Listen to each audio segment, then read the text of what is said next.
Hi, I'm Terri with Prepped and Polished in South Natick, Massachusetts. I'm glad you could join me today.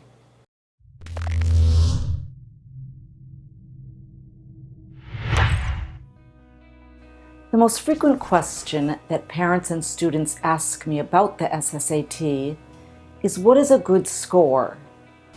I'll answer that difficult question after I show you how the SSAT is scored. Let's take a look. So first, let's take a look at how is the SSAT scored. The SSAT raw scores for the middle level, which tests grades 5 through 7, and upper level, which tests grades 8 through 11, are determined by subtracting a percentage of wrong answers from a number of right answers. A student receives 1 point for every correct answer, and a student loses a quarter point for each incorrect answer, and there's no points lost for skipping a question. The elementary level, students applying to 4th or 5th grade, there's no penalty for incorrect answers. Then a student's raw score is converted to a scaled score for verbal, reading, and quantitative sections. And the scaled score range varies for each level. For upper level, it's 500 to 800. Middle level, it's 440 to 710. And the elementary level is 3 to 600. The score report also shows an overall score, which is a combination of the verbal, reading, and quantitative sections. The student will also receive a percentile score of between 1 and 99%, and this compares the student's test scores with those of other test takers of the same grade and gender from the past 3 years. And keep in mind that the scaled scores and percentiles take into account a student's age and gender, because there is a wide range of grades tested, for example, in the middle level, 5 through 7, and upper level, 8 through 11.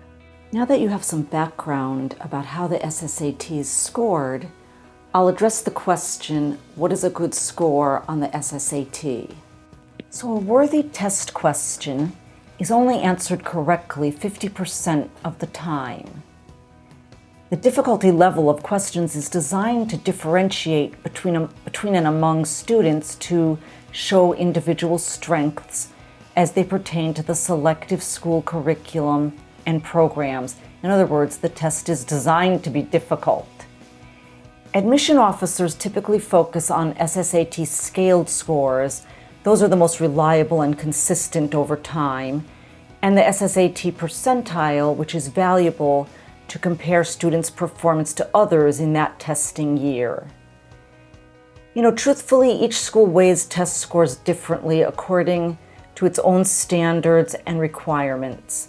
The SSAT is just one piece used in the decision-making process, along with transcripts and teacher recommendations, etc. So here's the bottom line. Parents should speak to the admissions staff of a particular school to determine if a student's score is good, which really means considered within the school's acceptable test score range. Here's a bonus tip for you. Many parents and students wonder, when aiming for a good score, should a student take the SSAT multiple times? Well, typically, scores on multiple SSATs fall within the score range indicated on the student's score report. However, practicing with an experienced tutor, combined with serious application to school studies, and reading as much as possible outside of the classroom to increase vocabulary, all of those combined will contribute to boosting a student's SSAT scores.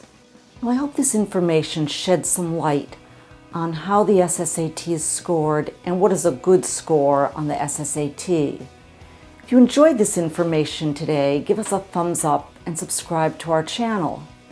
If you have any questions or you want more in-depth assistance, either online or in person, simply email info@preppedandpolished.com and we'll be glad to help you. Good luck.